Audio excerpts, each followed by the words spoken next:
होते हैं social science subject के इम्पोर्टेंट क्वेश्चन टीजीटी टीचर के लिए सीटेट सेकंड लेवल एग्जाम के लिए। पहला क्वेश्चन है, किस काल में कर प्रथा का विशिष्ट महत्व था? पहला ऑप्शन है महाजनपद, दूसरा ऑप्शन है हड़प्पा सभ्यता काल, तीसरा ऑप्शन है गुप्त काल, चौथा ऑप्शन है वैदिक काल। आपका राइट आंसर है फर्स्ट ऑप्शन, यानी कि महाजनपद काल के समय में कर प्रथा का विशिष्ट महत्व था। प्राचीन भारत में महाजनपद काल में कर प्रथा का विशिष्ट महत्व था। 6ठी शताब्दी ईसा पूर्व का काल महाजनपद काल कहा जाता है। तो महाजनपद जो काल था वो कौन सा कहा जाता है? 6ठी शताब्दी ईसा पूर्व का काल जो था वो महाजनपद काल कहा जाता है, और इसी काल में कर प्रथा का बहुत अधिक महत्व था। दूसरा क्वेश्चन है, पृथ्वी द्वारा सूर्य के चारों ओर घूमने को क्या कहा जाता है? तो पृथ्वी जो अपने अक्ष पर जो घूमती है उसको परिक्रमण कहा जाता है। पहला ऑप्शन है कक्षीय समतल, दूसरा ऑप्शन है प्रदीप्ति वृत्त, तीसरा ऑप्शन है घूर्णन, चौथा ऑप्शन है परिक्रमण। आपका राइट आंसर है चौथा ऑप्शन, यानी कि परिक्रमण कहा जाता है पृथ्वी द्वारा सूर्य के चारों ओर घूमने को। पृथ्वी द्वारा सूर्य के चारों ओर घूमने को परिक्रमण गति कहा जाता है। पृथ्वी की इस गति का मार्ग दीर्घवृत्तीय तथा इसकी दिशा वामावर्त होती है।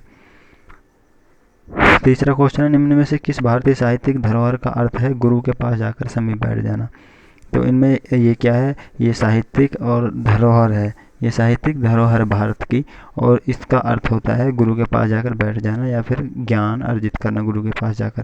पहला ऑप्शन है आरण्य, दूसरा ऑप्शन है पुराण, तीसरा ऑप्शन है उपनिषद, चौथा ऑप्शन है वेद। आपका राइट आंसर है उपनिषद, यानी उपनिषद जो भारतीय साहित्यिक धरोहर है इनका अर्थ होता है गुरु के पास जाकर बैठ जाना। उपनिषद का शाब्दिक अर्थ है गुरु के पास जाकर या समीप बैठ जाना या फिर ज्ञान प्राप्त करना। इनकी रचना वेदों की दार्शनिक व्याख्या के लिए की गई है। इनकी रचना वेदों को समझने के लिए की गई है, और इनकी संख्या 108 बताई जाती है। चौथा क्वेश्चन है, भारत में मुंडा जनजाति किस क्षेत्र में निवास करती है? पहला ऑप्शन है दुर्ग, दूसरा ऑप्शन है छोटा नागपुर, तीसरा ऑप्शन है कुल्लू, चौथा ऑप्शन है बस्तर। आपका राइट आंसर है चौथा ऑप्शन नंबर सेकंड, यानी कि छोटा नागपुर में मुंडा जनजाति निवास करती है। भारत में मुंडा जनजाति छोटा नागपुर पठार में निवास करती है। यह जनजाति ऑस्ट्रो एशियाटिक परिवार से संबंधित है। तो इस जनजाति का जो परिवार है वो ऑस्ट्रो एशियाटिक परिवार है, और इसी से संबंधित ये जनजाति चली आ रही है। ये नागपुर में, छोटा नागपुर में निवास करती है। पांचवा क्वेश्चन है, जब किसी व्यक्ति या समूह को किसी प्रतिरूप या फिर इमेज के साथ जोड़ दिया जाता है तो इसको क्या कहा जाता है? पहला ऑप्शन है प्रताड़ित, दूसरा ऑप्शन है भेदभाव, तीसरा ऑप्शन है मूर्ति, चौथा ऑप्शन है रूढ़िबद्ध। आपका राइट आंसर है चौथा ऑप्शन, यानी कि रूढ़िबद्ध कहा जाता है उसको जब किसी व्यक्ति को किसी प्रतिरूप या फिर इमेज के साथ जोड़ दिया जाता है। रूढ़िबद्ध वह स्थिति है जिसके अंतर्गत कोई व्यक्ति अथवा समूह किसी विशिष्ट प्रतिरूप या फिर इमेज के साथ जुड़ा होता है। इसका व्यवहार व आचरण उसी के अनुसार परिलक्षित होता है, यानी उस इमेज के या प्रतिरूप के अनुसार ही उसका आचरण और व्यवहार परिवर्तित या फिर उसके समान हो जाता है। छठा क्वेश्चन है, भारतीय संविधान के अनुच्छेद 21 का संबंध बताना है। यहाँ पे पहला ऑप्शन है जीवन के अधिकार से है, दूसरा ऑप्शन है संवैधानिक उपचार के अधिकार से है, तीसरा ऑप्शन है धार्मिक स्वतंत्रता के अधिकार से, चौथा ऑप्शन है समानता के अधिकार से। तो आपका राइट आंसर यहाँ पर फर्स्ट ऑप्शन, यानी कि अनुच्छेद 21 का संबंध जीवन के अधिकार से है। भारतीय संविधान का अनुच्छेद 21 नागरिकों के जीवन एवं शारीरिक स्वतंत्रता का संरक्षण करता है। यह स्वतंत्रता के मूल अधिकार के अंतर्गत आता है। सातवां क्वेश्चन है, खालसा की स्थापना करने वाले निम्न में से कौन थे? तो पहला ऑप्शन है गुरु गोविंद सिंह, दूसरा ऑप्शन है गुरु नानक देव, तीसरा ऑप्शन है गुरु तेग बहादुर, चौथा ऑप्शन है गुरु अंगद देव। आपका राइट आंसर है फर्स्ट ऑप्शन, गुरु गोविंद सिंह खालसा पंथ की स्थापना करने वाले गुरु थे।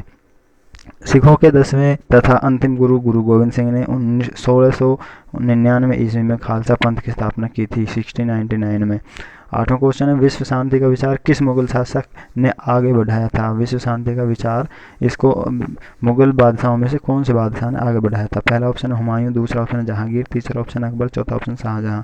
तो अकबर जो मुगल बादशाह थे उन्होंने विश्व शांति के विचार को आगे बढ़ाया था, और इस विचार को आगे बढ़ाते हुए उन्होंने विभिन्न धर्मों में परस्पर वैमनस्यता को कम करने का प्रयास किया था। सभी धर्मों को समझा और धर्मों की विशेषताओं को उनको संग्रहित किया, इकट्ठा किया, और एक नए धर्म ये देनी इलाही का प्रचलन किया जिसका उद्देश्य विश्व शांति था।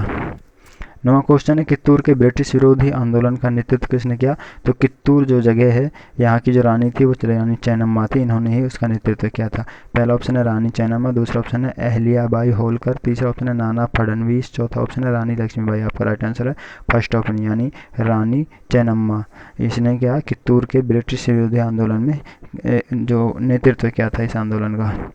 कित्तूर ये कर्नाटक में स्थित है। रियासत की रानी चेन्नम्मा थी। 1824 ईस्वी में ब्रिटिश ईस्ट इंडिया कंपनी के विरुद्ध सैन्य विद्रोह का नेतृत्व चेन्नम्मा ने किया था, वहाँ की रानी होने के नाते, और अंग्रेजों ने विद्रोह का दमन कर दिया और इसके बाद रानी को, चेन्नम्मा को गिरफ्तार कर लिया गया। 10वां क्वेश्चन है, स्थान, लोग, वस्तुएं व प्रकृति जो किसी भी जीव को घेरे रहते हैं क्या कहलाते हैं? पहला ऑप्शन है पर्यावरण, दूसरा ऑप्शन है जैविक संसाधन, तीसरा ऑप्शन है परिवेश, चौथा ऑप्शन है सतल मंडल। आपका राइट आंसर है पर्यावरण, यानी स्थान, लोग, वस्तुएं, प्रकृति जो किसी भी जीव को घेरे रखते हैं वो पर्यावरण के अंतर्गत आते हैं। 10वें के देखते हैं यहाँ पर डिटेल। हमारे चारों ओर का परिवेश जिसमें हम रहते हैं पर्यावरण कहलाता है। इसका क्षेत्र व्यापक है तथा इसके अंतर्गत स्थान, लोग, वस्तुएं व प्रकृति अर्थात प्रकृति के अंदर आते हैं, सतल मंडल, जलमंडल और जैविक संसाधन आदि सभी आ जाते हैं। तो ये थे इंपॉर्टेंट 10 क्वेश्चन आज के।